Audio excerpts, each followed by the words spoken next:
di 15 morti, tra cui un insegnante. Il bilancio della sparatoria in una scuola elementare nei pressi di Sant'Antonio in Texas. Primo caso di vaiolo delle scimmie in Lombardia. Questo ed altro nel prossimo appuntamento con l'informazione. Ciao, sono Fabione.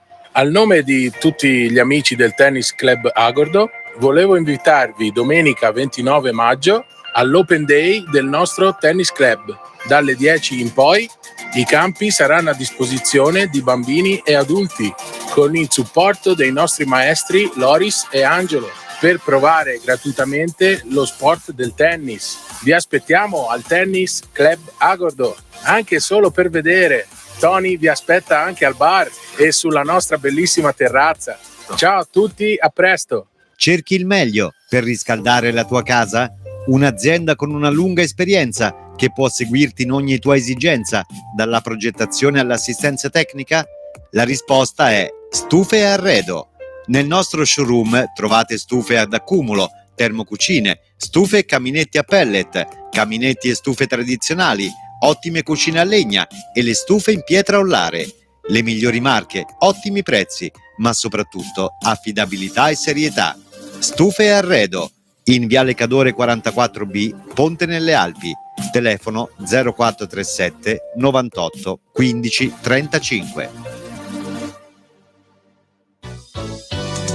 Radio Più, i grandi successi di sempre. Più musica. Radio Più. Ora esatta. Radio Più. Sono le 8:01.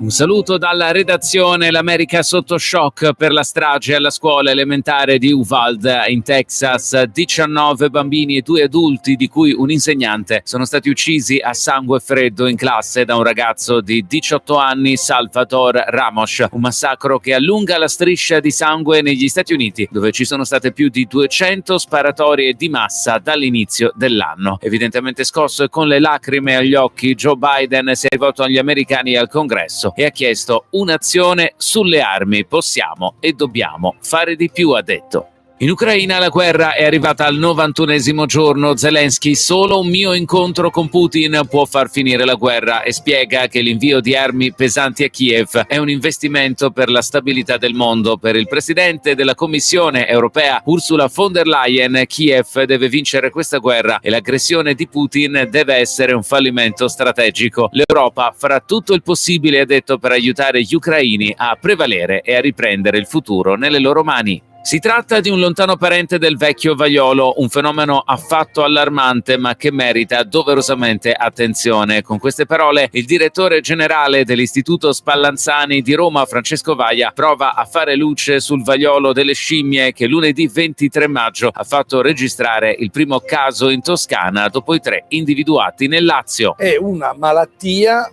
lontana parente del vecchio vaiolo, è un fenomeno affatto allarmante ma che merita doverosamente attenzione. Le persone che sono qui ricoverate, che ricordiamo sono 3 più un altro oggi positivo che sta ad Arezzo, sono delle persone che hanno una sintomatologia abbastanza lieve, cioè l'esantema, le macchie che poi diventeranno papule, fino a diventare dopo 2 o 3 settimane dell'eschere ed andare via. Non è un quadro allarmante. Calcio, in casa Roma è tutto pronto per l'ultimo atto della Conference League alla Combetare Arena contro il Feyenoord, e José Mourinho ha le idee chiare sull'importanza del match. Siamo arrivati alla fine del percorso di questa stagione con 2 finali da giocare in 4 giorni, ha spiegato il tecnico giallorosso. Ora finiamo di scrivere la storia. In una finale bisogna fare di tutto per vincere. Questa finale è storia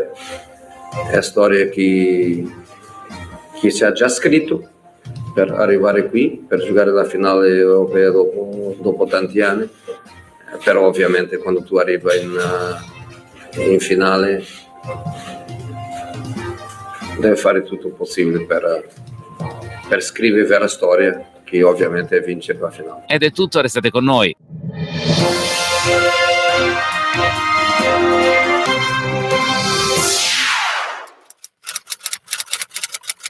Radio Più, una corazzata di notizie. La rassegna stampa, dal lunedì al sabato alle 8 del mattino, dal 1983. Alle 8, 4 minuti e 30 secondi, il buongiorno da via Paris Bordone a Taibona Cordino.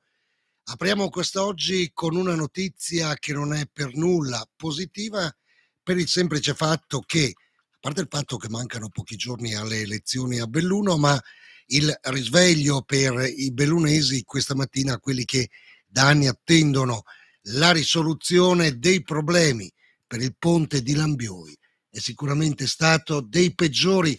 Subito il Corriere del Veneto: Piave, nuovo ponte, rebus, pandemia e guerra hanno mangiato i fondi necessari, slitta l'avvio dei lavori. Una gatta da pelare per il futuro sindaco Moreno Gioli. All'inizio la posa della prima pietra era prevista per settembre 2021, poi ci si è spostati in avanti di un anno. Ora chissà. Non c'è pace e nemmeno una data per l'avvio dei lavori per il nuovo ponte sul Piave a Lambioi, quello che dovrebbe sostituire l'ormai più che decennale e provvisorio Bailey. Il condizionale è d'obbligo perché c'è un intoppo mica da poco. I soldi, oltre 7 milioni di euro, quelli necessari, che sembravano sicuri, al momento non ci sono più. La notizia trapela direttamente da fonti interne alla Regione Veneto. Cos'è successo? Una concatenazione di eventi che è meglio rimettere in fila. Estate 2020, i progettisti spagnoli di Fecor Ingenieros Consultores e Studio di Architettura Campo Baeza vincono il bando internazionale per la progettazione del ponte, che viene fatto rientrare tra le opere di resilienza finanziate con i fondi del post-Vaia. Un anno dopo gli ingegneri presentano il progetto preliminare. Non c'è tempo da perdere perché per rientrare nella terza e ultima annualità bisogna cantierare il ponte entro la fine del 2021. Ma il progetto, già in modificato in corso d'opera, viene bocciato in parte a settembre 2021 da Genio Civile e Autorità di Bacino, che esprimono parere contrario per alcune criticità sugli aspetti idraulici. I tempi, inevitabilmente, si allungano, ma c'è il piano B. I bandi di gara per le migliaia di interventi post-Vaia, per il quale, ricordiamolo, il governo attraverso la Regione Veneto ha distribuito 1 miliardo di euro, hanno prodotto una buona quota di risparmi, soldi che possono essere usati per finanziare le opere inserite nel piano, ma come nel caso del ponte di Lambioi non partite entro la fine dell'anno passato. Già. Ma la pandemia, la guerra in Ucraina e le difficoltà di approvvigionamento hanno fatto esplodere, come ben noto, i prezzi di materie prime e materiali, con la conseguenza che il consistente gruzzolo messo da parte basterà forse a coprire l'aumento dei costi dei cantieri già attivati. Niente soldi per altre opere. I fondi andranno trovati altrove, con buona pace delle tempistiche. Una bella gatta da pelare per il prossimo sindaco di Belluno, ma il primo cittadino uscente, Jacopo Massaro, non si mostra preoccupato. Apprendo adesso la notizia, dice, ero in attesa di notizie ufficiali sulla ricognizione da parte della Regione, ma siccome parliamo di un'opera strategica per la quale la Regione Veneto ha già stanziato 800.000 euro e il Comune altri 200.000, c'è la volontà di tutti di portarla a termine, anche per evitare un danno erariale. Non sono preoccupato, ci sono i fondi del PNRR per le quali le regioni hanno la possibilità di contrattare con il governo alcuni interventi e abbiamo 2 ministri bellunesi, da qualche parte i soldi arriveranno. Per i tempi, prego ripassare. Il ponte delle disgrazie di Tony Sirena, la segnalazione di poco fa, tanti ponti, un ponte solo. Dal 1388, anno in cui viene testimoniata per la prima volta la presenza di un ponte sul Piave a Belluno, il ponte delle disgrazie cade 28 volte, abbattuto dalle piene, dalle guerre, da crolli in corso d'opera. Morti, feriti. Viene sempre rifatto nella stessa infausta sezione di fiume, in legno, in pietra, in ferro, in cemento armato. Una storia infinita. Si accompagna anche ad un'altra disgrazia, il dissesto finanziario del comune, provocato dall'ingente spesa supportata a metà Ottocento per il primo solidissimo ponte di pietra che puntualmente cade 10 anni dopo. Nella questione intervengono nei secoli i celebri architetti Antonio da Ponte e Andrea Palladio, Eugenio Miozzi, progettista dell'ultimo ponte, quello della Vittoria, tuttora esistente anche se assai malandato. inaugurato nel 1926. Ma davvero è solo tutto merito suo? È il libro che racconta le disgrazie di questo ponte caduto 28 volte. Il Corriere delle Alpi titola Nuovo ponte sul Piave, persi i soldi del post Baia. Il Gazzettino ne parla, credo, all'interno del giornale. La notizia non è riportata in prima pagina. Allora parliamo di un altro ponte che sta facendo discutere da ieri, quando è stata data la notizia. Una notizia che è arrivata direttamente dalla pagina di un sindaco, Mattia Gosetti. Mattia Gosetti è sindaco di Cibiana. Dal sito internet di Radio Più: lavori in corso, smantellamento del ponte Bailey, ristrutturazione di quello vecchio sul Boite, regionale 347, immancabili disagi fino al 30 maggio, sabato Cibiana sarà isolata. Causa: chiusura totale del ponte. È necessaria unica via dalla Val di Zoldo, dove la viabilità sta soffrendo da mesi. Non è una emergenza, ma intervento programmato. Da domani il senso unico alternato, regolato da semaforo dalle 8 alle 18 fino al 30, mentre per sabato 29 è prevista la chiusura totale 7-15-20. Il sindaco Mattia Gosetti si è rivolto alla prefettura, nessuna risposta attesa.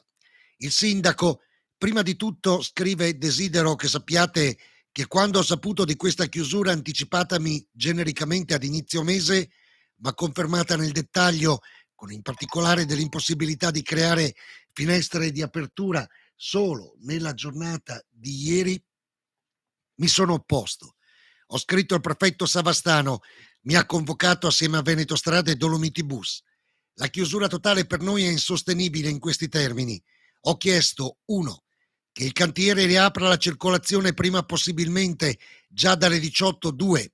Che tra l'ora di pranzo e il rientro degli studenti sia possibile un passaggio quantomeno pedonale, perché gli studenti e chi avesse necessità possano rientrare accompagnati da Dolomiti Bus fino al ponte, poi scortati dall'altra parte, dove potranno essere recuperati per essere riportati a casa. Cosa hanno promesso? Che mi risponderanno a breve. Rimango in attesa, conclude il sindaco, per aggiornarvi. Corriere delle Alpi. Oggi lo speciale sul Giro d'Italia. Sono 4 le pagine realizzate dal quotidiano bellunese. Andiamo a vedere subito i primi titoli. San Pellegrino, Pordoi e Fedaia, chiusi da venerdì. Prefettura e questura chiedono al ministero più agenti, previsti bus navetta a pagamento, da Caprile a Malgacciapela 5 euro, da Malgacciapela a Passo Fedaia 5 euro, più il ritorno.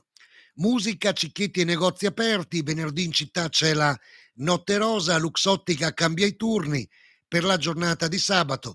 Alcune scuole in DAD, nessuna chiusura invece per quanto riguarda gli istituti superiori. D'Arsie fino a Quero, alla stazione di Feltre, sarà festa con la carovana, lo ricorda Raffaele Scottini, rimarcando l'importanza anche della tappa di domani, quella feltrina. E poi c'è Sedico, la centrale dipinta di rosa. Belluno. Enel Green Power illumina di rosa la centrale idroelettrica della Stanga in vista del passaggio in Veneto del Giro d'Italia. La società del gruppo Enel, partner ufficiale della 105esima edizione del Giro d'Italia, omaggia così la competizione ciclistica più amata del paese, a pochi giorni della tanto attesa tappa della Belluno Marmolada, attraverso un'illuminazione architettonica notturna dell'impianto interamente in caverna situato nel comune di Sedico, la cui realizzazione risale al 1943. L'intervento illumino-tecnico non invasivo è stato realizzato da Enel per la società del gruppo Enel, specializzata anche in interventi di illuminazione artistica, ed è costituito da corpi illuminati a LED altamente performanti e a basso consumo che proiettano luce rosa, colore simbolo della manifestazione fino alla sua conclusione. Il Corriere del Veneto, il Giro d'Italia arriva sabato in chiusura Parc a Lambioi e Passi Dolomitici venerdì, passaggio già domani nel Feltrino. Il Gazzettino titola Giro d'Italia, passi chiusi per 2 giorni. 3 candidati decani, questioni di ideali. Il Gazzettino, si parla di Ermanno De Col, Mario Buttignon e Siro Maracchi, da sinistra a destra in corsa per il titolo di consiglieri comunali. Ci sono anche loro.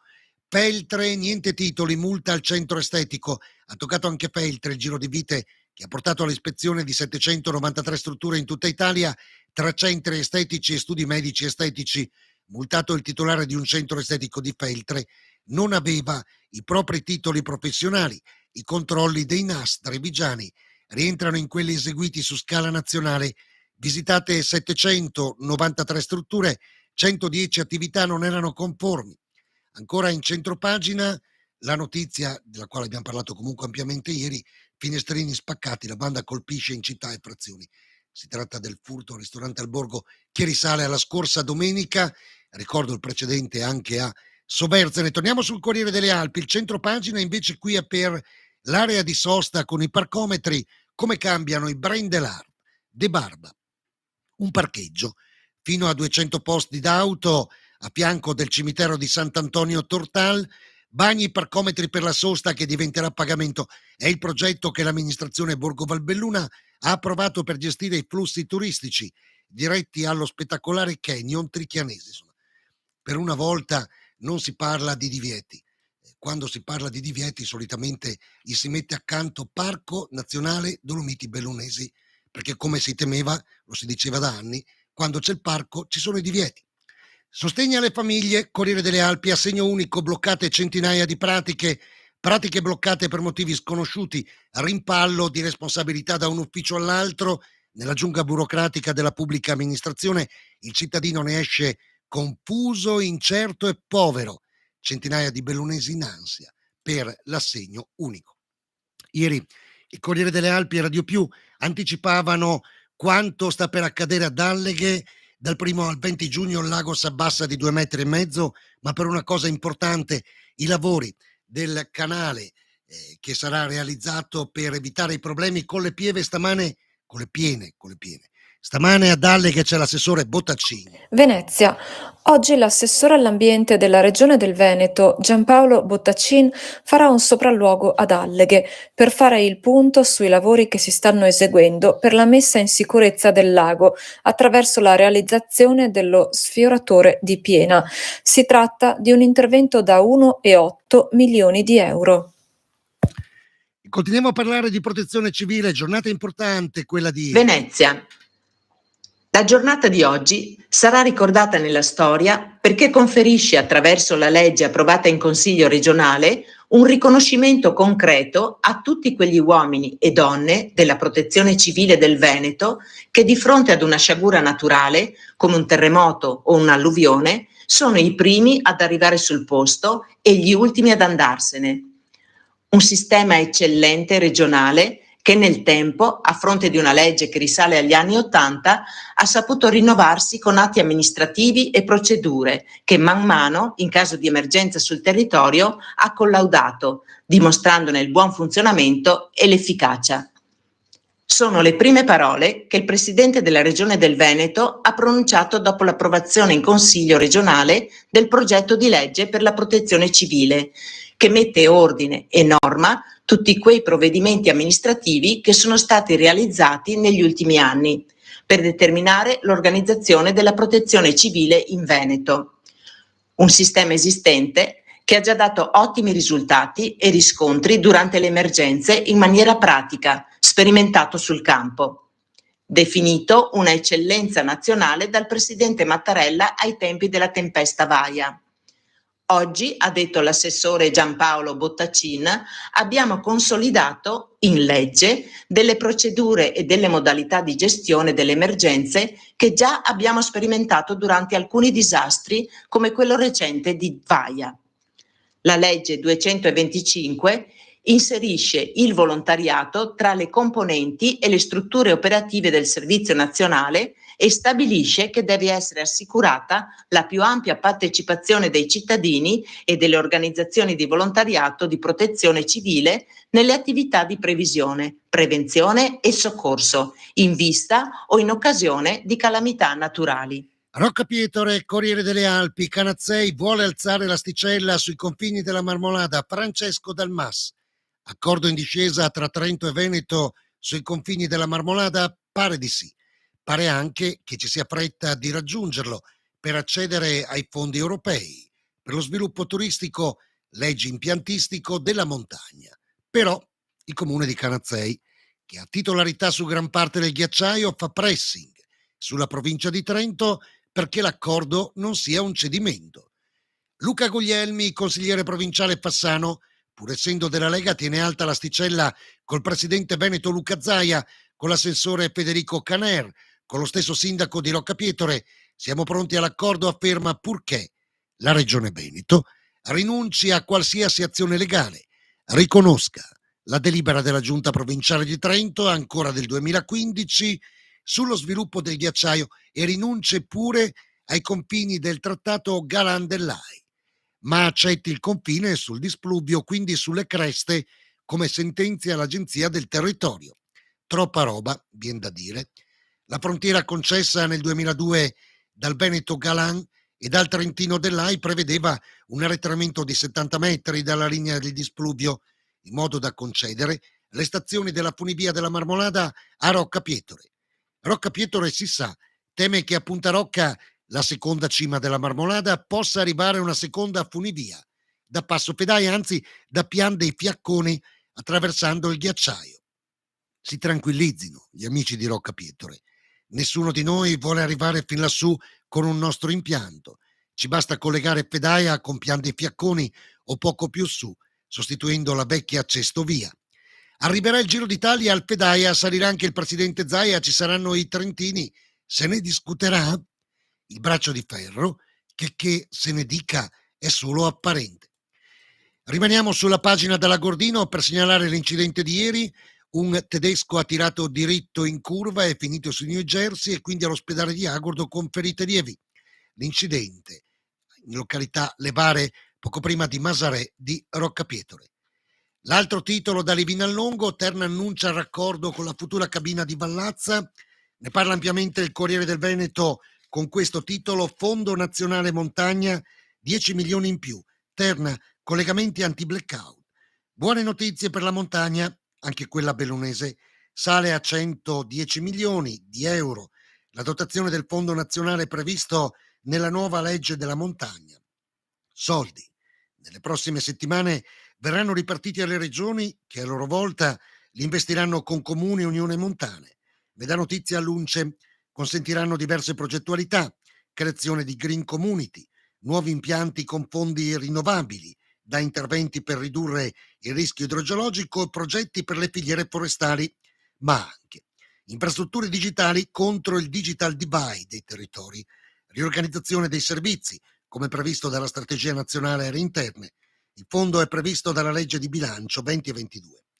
Si aggiungono alcune annualità precedenti con risorse economiche non ancora spese.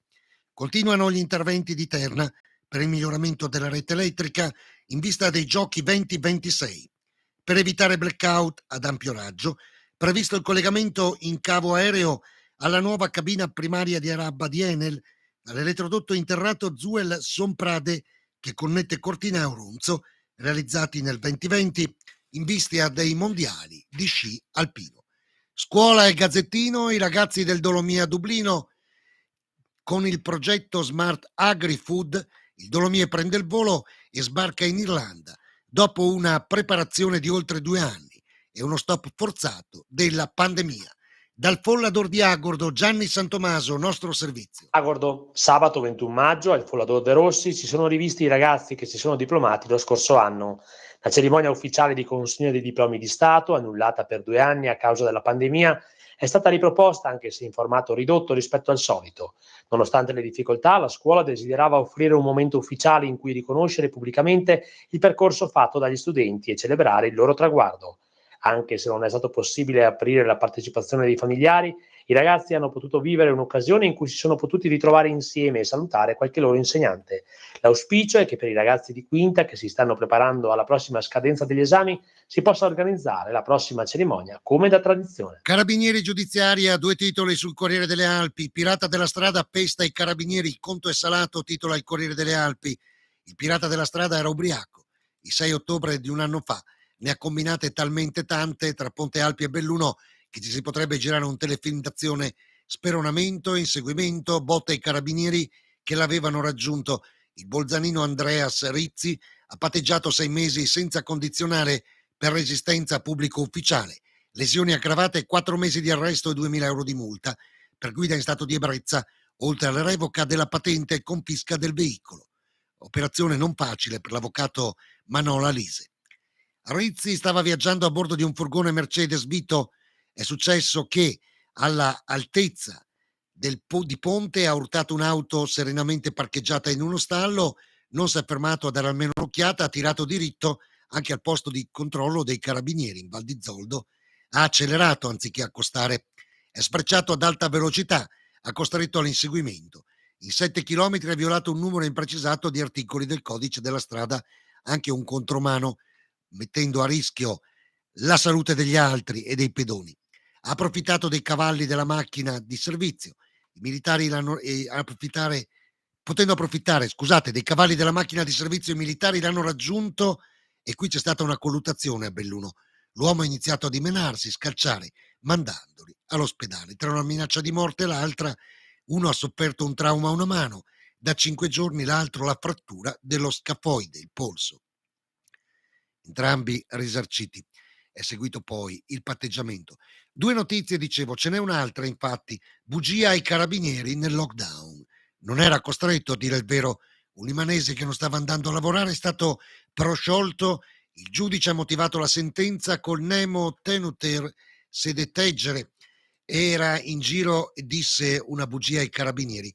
Un uomo di Limana ha rimediato una sentenza di non luogo procedersi perché il fatto non sussiste, accusato di falsa attestazione o dichiarazione a pubblico ufficiale sulla identità o su qualità personali, un reato tornato in vigore durante la pandemia. L'aveva detto di essere diretto al lavoro mentre l'azienda era chiusa. I difensori, Ferruccio Robelli, Valentina Papandrea, avevano chiesto la soluzione. Il giudice Enrica Marson è andata oltre, motivando la decisione. Per cominciare deve evidenziarsi l'inconfigurabilità del reato, non avendo comunque reso l'imputato dichiarazioni afferenti alla identità, lo stato o altre qualità della propria persona.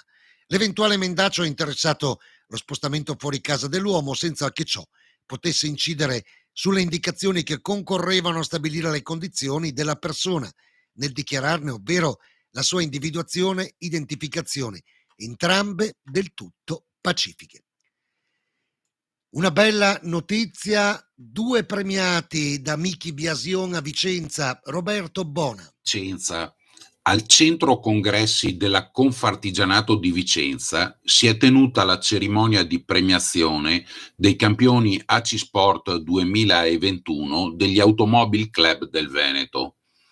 Fra i 180 riconoscimenti ai migliori sportivi di tutte le specialità del motorsport veneto, rally, corse in salita e regolarità, distinte per auto storiche e moderne, spiccano anche i nomi di 2 piloti bellunesi, il poliziotto pedavenese Fabrizio Vettorel e il forte pilota agordino Denis Mezzacasa. Denis, portacolori dell'X Motor Team, ha ricevuto dalle mani del bicampione del mondo rally Miki Biasion, vicepresidente di ACI Vicenza, il riconoscimento per le vittorie di classe E2 SS 2000 conquistate lo scorso anno nel campionato italiano CVM e nel trofeo italiano TVM, ottenute al termine di una stagione strepitosa al volante della Tatus Formula Renault, con la quale in questa stagione ha deciso di cimentarsi in pista nel campionato Top Jet F2000 che dal 3 al 5 giugno prossimi farà tappa alla Red Bull Ring di Zeltweg in Austria. Da Vicenza per Radio Più, Roberto Bona. Corriere delle Alpi, ACC, lavoratori esclusi in cerca di nuovo impiego. Sono almeno una trentina di dipendenti ACC esclusi dal passaggio Limana che si sono presentati ai centri dell'impiego territoriali alla scadenza del 20 maggio per un primo contatto, mentre procedono sia le attività di smontaggio delle linee produttive del compressore alla presenza dei tecnici di Walton, sia le attività per chiudere la vendita con Sest. I numeri: Come fa sapere Veneto Lavoro, non sono definitivi. Sono stati attivati vari sistemi per far incrociare domanda e offerta. Va ricordato che anche Confindustria Belluno si è detta pronta a fare la sua parte. In questa partita Gazzettino Agricoltori, un convegno antitruffe a Longarone, l'appuntamento in fiera, truffe telefoniche e informatiche, tentativi di phishing, proposte di contratti falsamente convenienti. Gli anziani, a causa della poca dimestichezza con le nuove tecnologie, sono sempre più bersaglio di raggiri online, telefonici. Lo denuncia AMPA, Associazione Pensionati di Confagricoltura, che a questo tema dedica un convegno. Si svolge venerdì 27 maggio alle 15, stand associativo di Longarone Fiere. 1 migliaio di persone hanno partecipato ad ascoltare per conoscere. 1 migliaio di persone hanno ascoltato per conoscere. Di Luisa Alchini, presidente, libro parlato di Feltre. È con tanto orgoglio e soddisfazione che ringraziamo tutte le 944 persone che hanno partecipato all'evento Ascoltare per conoscere, rendendolo un successo. Un ringraziamento speciale va inoltre a tutti gli speaker che hanno portato le loro esperienze significative ed emozionanti, aiutandoci a parlare di inclusività da tante diverse prospettive. Speriamo di avervi trasmesso il vero significato dell'inclusione, intesa come dare a tutti la possibilità di apprendere e imparare grazie a strumenti adatti alle esigenze del singolo. Gazzettino, la diocesi cede il Parc de Dolomites, l'hotel di Borca che ospitò D'Annunzio e Duse. La società, riferibile alla diocesi di Padova, ha sottoscritto con l'operatore turistico patavino un accordo per la gestione dell'hotel tra Borca e San Vito di Cadore. Corriere delle Alpi, Fraternità di Misericordia, mezzo secolo di solidarietà. Il sodalizio è nato su impulso dei volontari fiorentini arrivati per il Vajont. A luglio le celebrazioni dell'anniversario e la benedizione di 2 nuovi mezzi. Da Tambre gli api sciamano, la regina e le sue operaie prendono casa all'alba. Tanta curiosità e apicoltori mobilitati per recuperare i preziosi insetti. L'albergatore Gandin ha chiesto l'aiuto a Siro De Bona per la cattura. Belle le immagini pubblicate sul Corriere delle Alpi nell'articolo di Francesco Dalmas. È tutto, ci risentiamo alle 9:30 per il GR Mattina. A dopo.